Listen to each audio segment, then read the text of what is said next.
You know, we have a little bit of time for a few questions, so please join me in welcoming again the producer of Finestkind, Gary Foster, and the director, Brian Helgeland.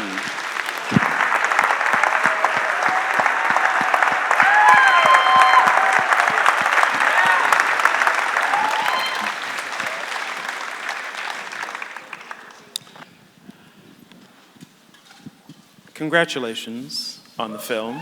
Thank you.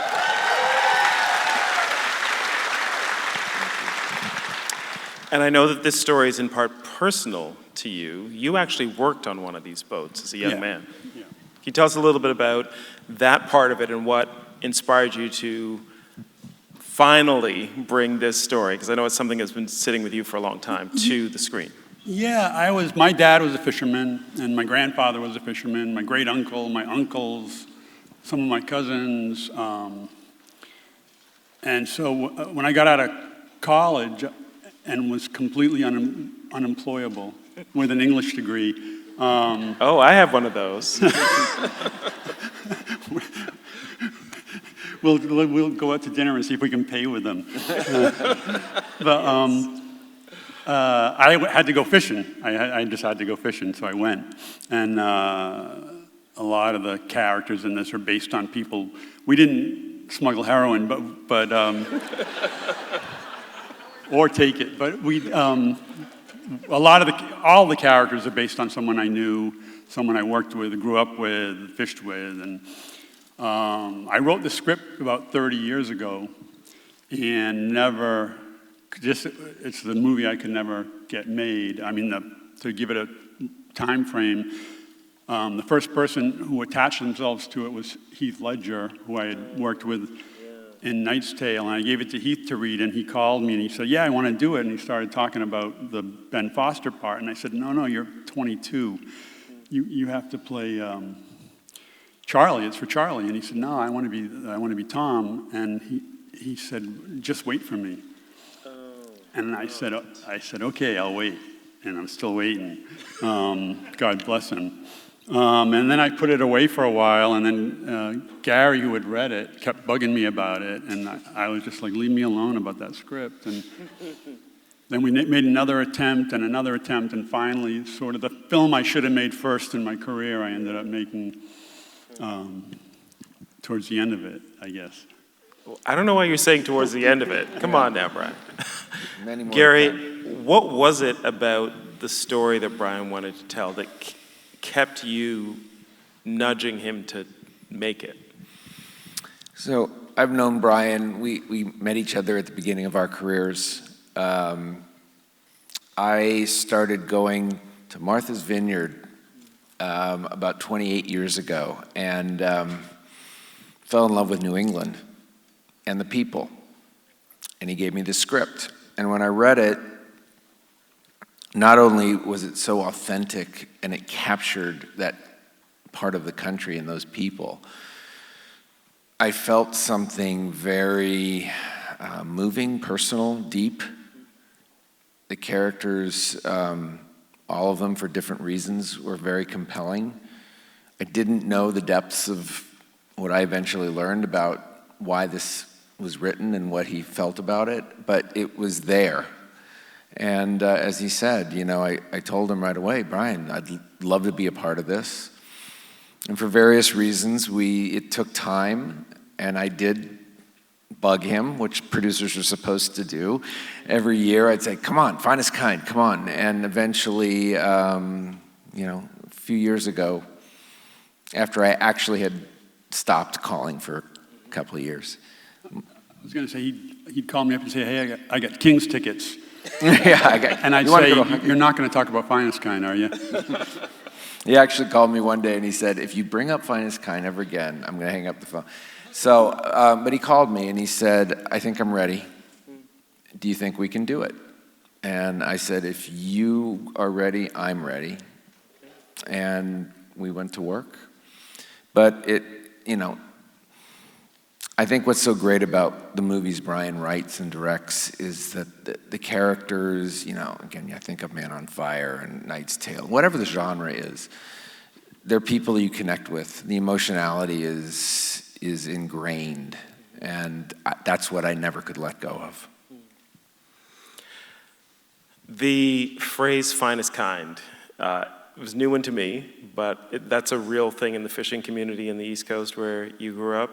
Yeah, it's and people compete to where it originated from. Fishermen in Maine say they came up with it, and down where I'm from, the Norwegians say it's a bastardization of a Norwegian word, and so it's like that. Yeah. It's great because it can mean so many different things, which we see in the film, which is fantastic. We're going to open it up to your questions in a moment. Last thing I wanted to ask before we do that, though, is about casting. You mentioned Heath Ledger, and of course, he tragically passed, and you weren't able to go forward with him, but you have a remarkable cast in Ben Foster and Tommy Lee Jones and everyone else, and Jenna Ortega, who we've all seen in Wednesday recently as well. Can you talk about putting together this cast? And I imagine you're looking for some authenticity as well, as much as you can find, because you know this world so well.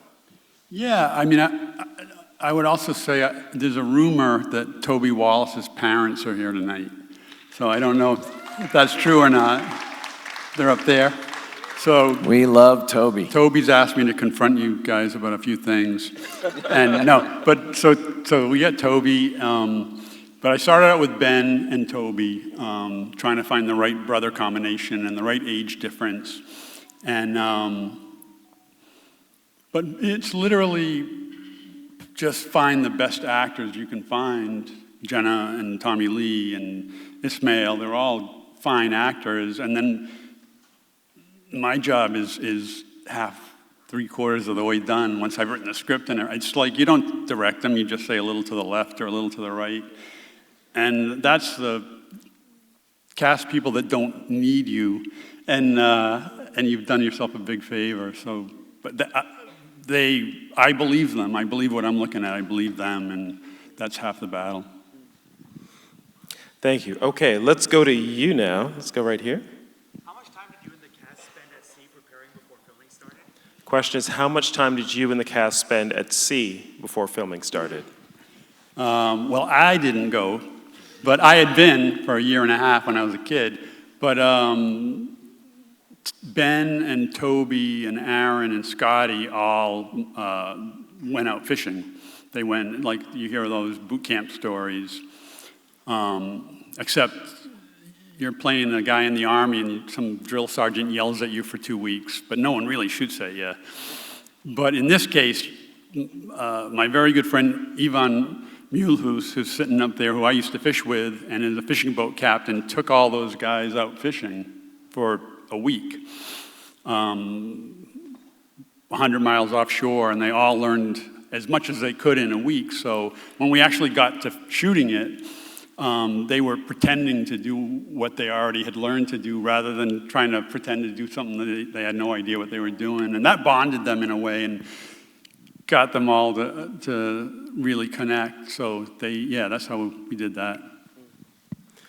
Thank you. Other questions for Brian and Gary over here? Hi, Brian.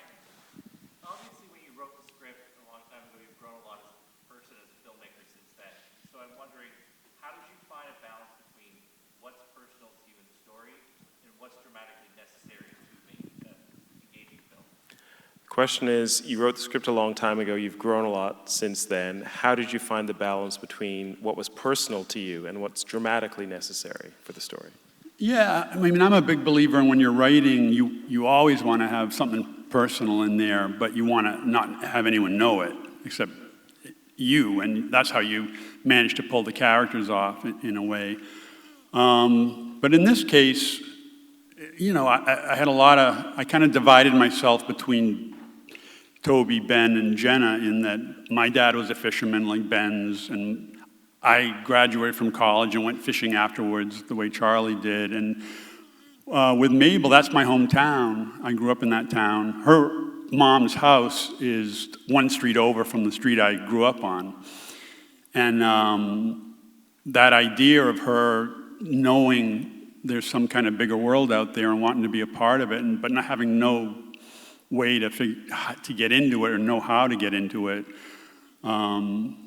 was part of growing up too. So it's give them all something, but it's the crime element of it which accelerates the drama in a way, so it gives me the luxury of spending an hour with basically nothing happening in a way. It's just getting to know everybody and kind of falling for the crew and get invested in them. And then the crime element is, like I said, it's an accelerant to the drama. So now everything gets elevated and keyed up, and I can get to things that I couldn't, that if it was a straight drama, it would take me 3 hours to get to that ending, in a sense. Okay. I think there was a question here.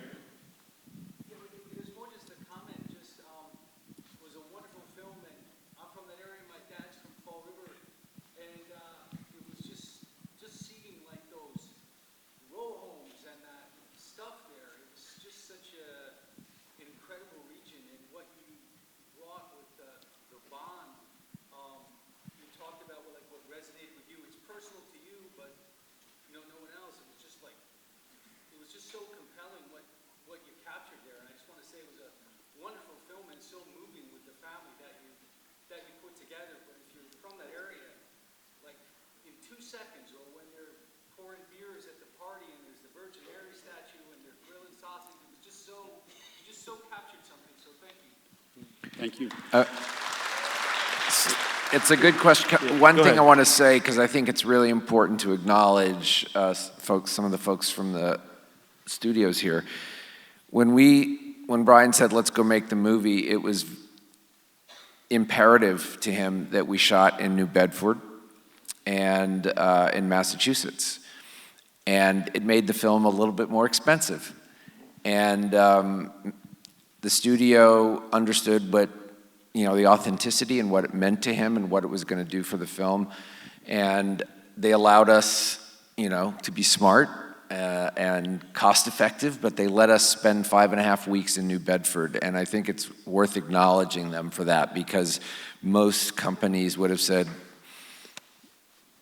go to Vancouver, go to Toronto, go to Halifax. And I know Brian is too. We were really grateful for the fact that they understood it. And thank you for recognizing it, because it does make a difference. Thanks for the comment, and thanks for keeping Canada in the movie a little bit. Kind of as bad guys, but that's cool. That's where all the trouble starts. Exactly. All right, last question. Anyone who's got... Oh, right here? Yes.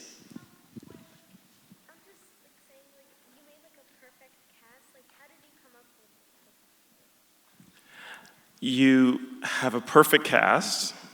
How did you come up with your cast? It's just, when you cast, you just try not to have too much outside influence as far as who means what, you got to get the movie made, but you just sit there and if people are reading for the part, you just wait till the right person comes in, till the person's, it right away. Someone will start reading and you're like, oh, there they are. They can stop talking now.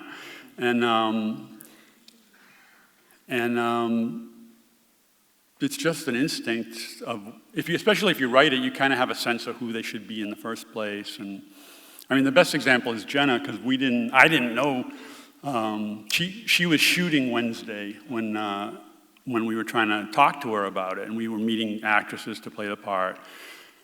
And she was in Budapest, and 9 hours difference from where I was, so we could never get this lined up.